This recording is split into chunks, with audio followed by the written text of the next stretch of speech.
श्री स्वामी चरित्र सारामृत अध्याय 16 श्री गणेशाय नमः। भक्तजन तारणार्थ यतिरूपे श्री दत्त भूवरी प्रगट होत अक्कलकोटी वास केला। जे जे झाले त्यांचे भक्त त्यात श्रेष्ठ स्वामी सुत ऐकता त्यांचे चरित्र महादोष जातील। प्रसिद्ध मुंबई शहरात हरिभाऊ नामे विख्यात आनंदे होते नांदत निर्वाह करीत नोकरीने। कोकण प्रांती राजापूर तालुक्यात इटिया गाव सुंदर हरिभाऊ तेथील राहणार जात मराठी तयाची ते खोत त्या गावचे होते संपन्न पूर्वीचे त्याच गावी तयाचे माता बंधू राहती। मुंबईत त्याचे मित्र ब्राह्मण उपनाव पंडित ते करिता व्यापार त्यात तोटा आला तयासी। एके समयी पंडितांनी स्वामी कीर्ती ऐकली कानी तेव्हा भाव धरोनी मनी नवस केला स्वामी ते। जरी 8 दिवसात मी होईन कर्जमुक्त तरी दर्शन त्वरित अक्कलकोटी येईन।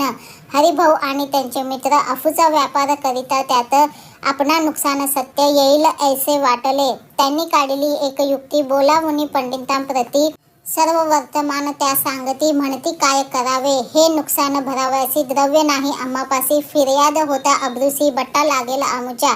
तेव्हा पंडित बोलले मलाही कर्ज काही झाले निघेल माझे दिवाळे यात संशय असेना। तुम्ही व्हावया कर्जमुक्त यासी करावी युक्ती एक तुमचा होणे मी मालक लिहून देतो पेढीवरी। अफूचा भाव वाढला व्यापारात नफा झाला हे सांगाव्या पंडिताला मारवाडी आला आनंदे।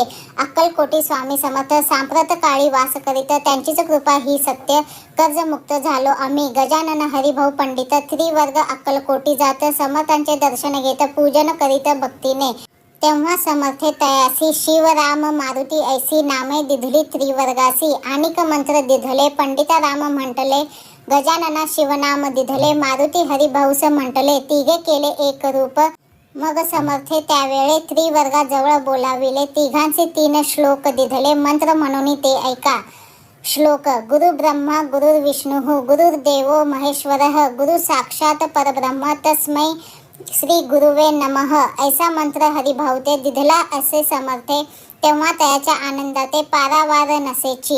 दुसरा मंत्र गजाननाला त्यावेळी श्रीनी दिधला तेव्हा त्याच्या मनाला आनंद झाला भूसाळ। श्लोक आकाशात पतितम तोयम यथा गच्छति सागरम सर्वदेव नमस्कारः केशवम प्रति गच्छति।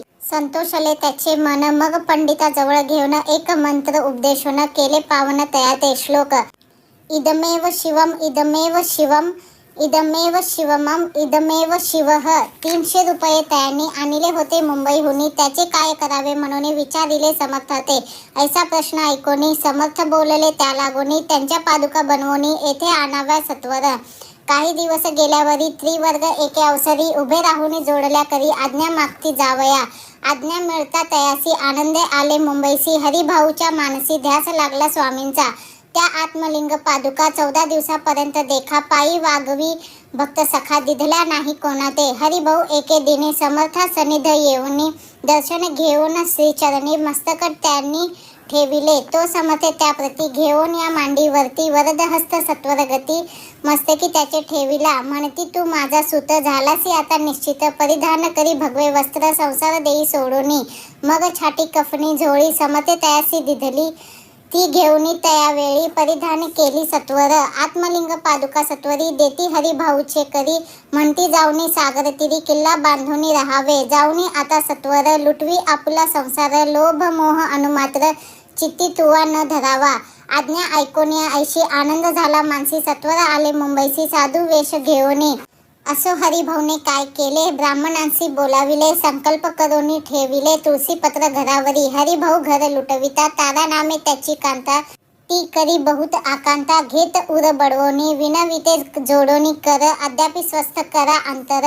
आपला हा विचार सोडून द्यावा प्राणप्रिया ऐशी तियेची उत्तरे ऐकून या स्वामी कुमरे समाधान बहुत प्रकारे करीत असे तियेचे।